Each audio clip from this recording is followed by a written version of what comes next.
Ada hikis di bawah.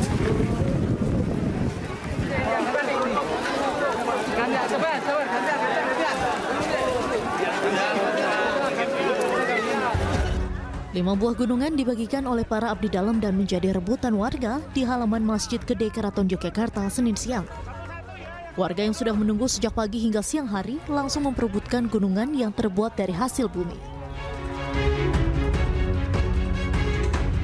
Tradisi Gerbek Syawal yang digelar Keraton Yogyakarta ini diawali dengan keluarnya 10 bergodo atau peleton prajurit keraton lengkap dengan berbagai macam persenjataannya, termasuk pasukan gajah dan pasukan berkuda. 5 buah gunungan selanjutnya dibawa ke Masjid Gede Keraton Yogyakarta, sedangkan 2 gunungan lainnya dibawa ke Kepatihan dan Kadipaten Puro Pakualaman. Warga Yogyakarta pun percaya dengan berebut gunungan mereka akan mendapatkan berkah dan rezeki.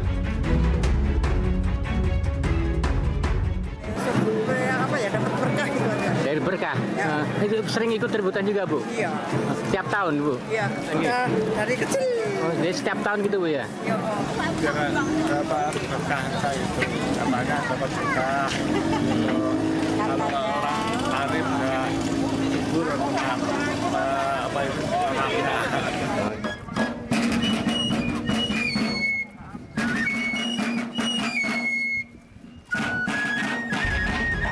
Keraton Yogyakarta sendiri setiap tahunnya menggelar ritual grebek sebanyak 3 kali, yaitu grebek Maulud pada saat peringatan Maulud Nabi Muhammad SAW, grebek Syawal pada saat Hari Raya Idul Fitri, dan grebek besar yang digelar pada Hari Raya Idul Adha.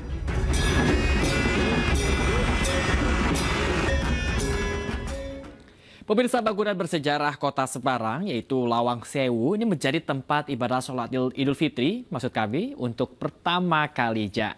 Di gedung sejarah perkeretaapian yang merupakan ikon Kota Semarang ini, ribuan jemaah melakukan sholat Id di halaman belakang Lawang Sewu.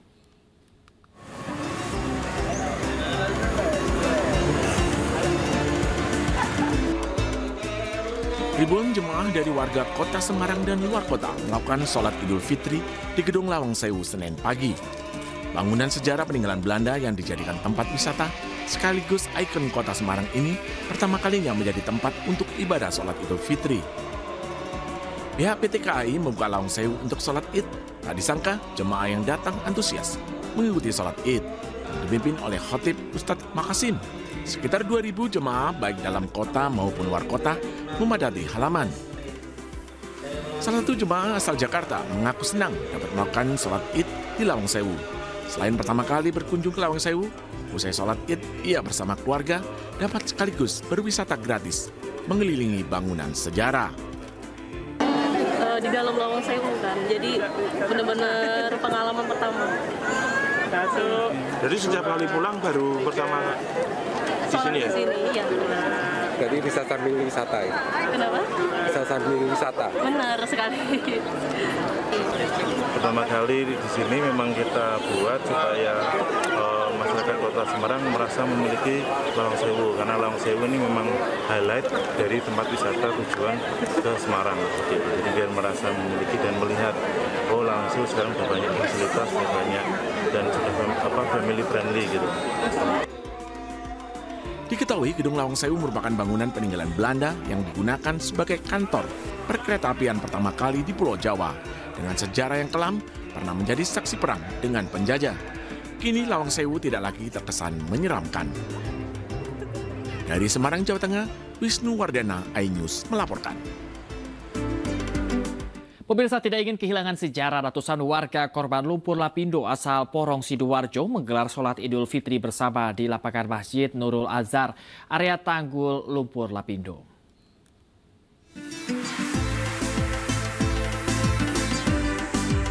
Meski tinggal di luar kota Sidoarjo, ratusan warga mantan korban lumpur Lapindo tetap melakukan tradisi sholat Idul Fitri bersama di Porong Sidoarjo. Menempati sebuah lapangan samping Masjid Nurul Azhar yang berada di area Tanggul Lumpur Lapindo di Porong Sidoarjo, ratusan warga bersama kerabat dan keluarga berkumpul untuk melakukan sholat Id bersama. Mereka menganggap sholat Idul Fitri di Porong menjadi tradisi tahunan setelah melaksanakan ibadah puasa di bulan Ramadan sebulan penuh. Dengan cara seperti ini, mereka bisa bertemu dengan keluarga dan tetangga korban lumpur Lapindo. Sementara sholat id warga korban lumpur Lapindo berjalan hikmat dengan berharap tradisi sholat id ini tetap bisa dilakukan setiap tahun, meski mereka sudah tidak tinggal di wilayah Porong Sidoarjo. Udah dari dulu di sini. Gitu ya, mulai awal di sini Bu ya? Iya.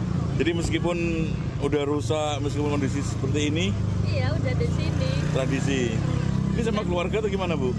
Kenapa? Sama keluarga atau gimana sholat di sini? Iya, sama keluarga. Oh. Sama anak, sama menantu, cucu. Oh gitu. Dulu tinggal di sini Bu? Porong, Jalan Raya. Alhamdulillah peminatnya juga masih tetap eksis dari warga ex Lumpur Lapindo yang tetap bisa berkumpul untuk melaksanakan sholat di sini sambil bersilaturahmi. Kita lihat masih banyak yang foto-fotoan juga setelah sholat karena mungkin rasa kangennya dulu dengan keluarga dan tetangga sekitar yang sekarang sudah berpencar di manapun. Dengan melakukan sholat id di kawasan Tanggul Lumpur Lapindo Porong Sidoarjo ini, ex warga korban lumpur juga bisa bernostalgia kehidupan mereka 18 tahun silam. Dari Sidoarjo, Jawa Timur, Pramono Putra, iNews melaporkan. Hari pertama Lebaran, ribuan jemaah Muhammadiyah di kota Jogja melaksanakan sholat Idul Fitri 1446 Hijriah di pelataran Masjid Gede Kauman.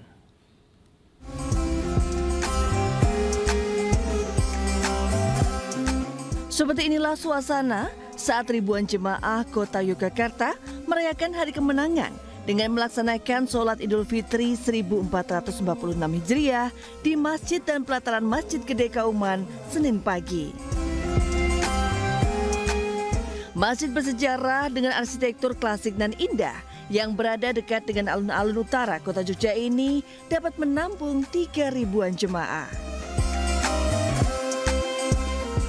Adapun imam dan khatib sholat Id 1446 Hijriah ini dipimpin oleh Ustadz Mahli Zainuddin Tago. Dari kota Jogja, daerah istimewa Yogyakarta, Gali Wisma, iNews melaporkan.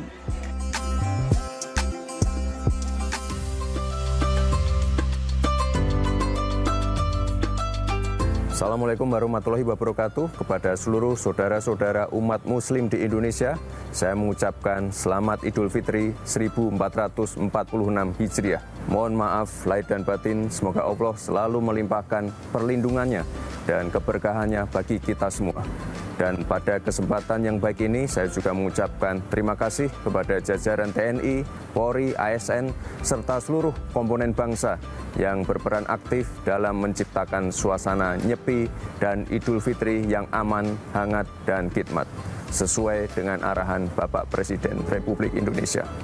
Dan bagi seluruh masyarakat yang masih dalam perjalanan mudik, semoga perjalanannya selamat, lancar, dan dapat menjadi momen indah berkumpul bersama keluarga dan orang-orang terkasih. Jaga keselamatan dan hati-hati di jalan. Terima kasih. Wassalamualaikum warahmatullahi wabarakatuh. Sejumlah punggawa timnas Indonesia turut mengucapkan selamat Idul Fitri kepada umat muslim di seluruh Indonesia. Ucapan ini disampaikan skuad Garuda melalui akun media sosial Timnas Indonesia. Selamat Lebaran and Happy Eid Mubarak. To all the Garuda fans, I wish you Eid Mubarak. Ciao.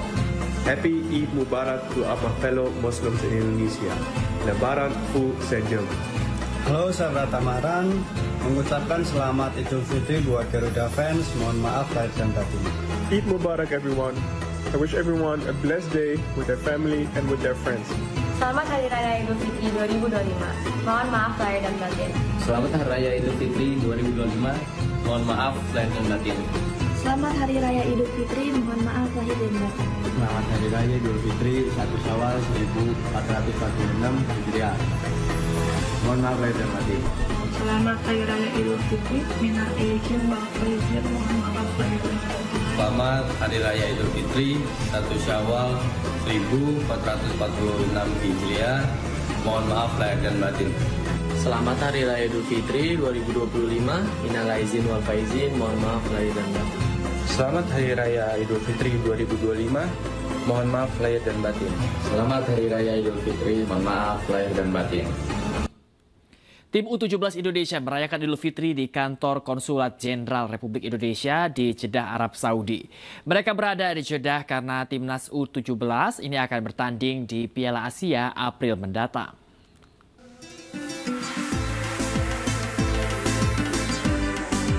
Para pemain timnas Indonesia U17 berkumpul bersama ribuan warga negara Indonesia lainnya di kantor Konsulat Jenderal Republik Indonesia di Jeddah, Arab Saudi. Mereka merayakan Hari Raya Idul Fitri 1446 Hijriah dengan semarak. Meski jauh dari keluarga di tanah air, para pemain timnas Indonesia U17 tetap dapat merasakan kehangatan Idul Fitri. Saya Evander Alforasta, pemain timnas U17, mengucapkan selamat Hari Raya Idul Fitri, mohon maaf lahir dan batin. Dan buat seluruh warga Indonesia yang berada di Arab, mohon dukungannya. Timnas U17 akan bertanding tanggal 4 di Piala ASEAN Cup. Mohon doanya. Sebelumnya, sholat Idul Fitri di Jeddah digelar Minggu pagi mengikuti keputusan pemerintah Arab Saudi. Adapun para pemain timnas U17 berada di Jeddah karena timnas U17 akan bertanding di Piala Asia April mendatang. Indonesia mengirimkan bantuan kemanusiaan ke Myanmar pasca gempa dahsyat. Bantuan yang dikirimkan berupa makanan, tenda, selimut, serta kebutuhan dasar lainnya.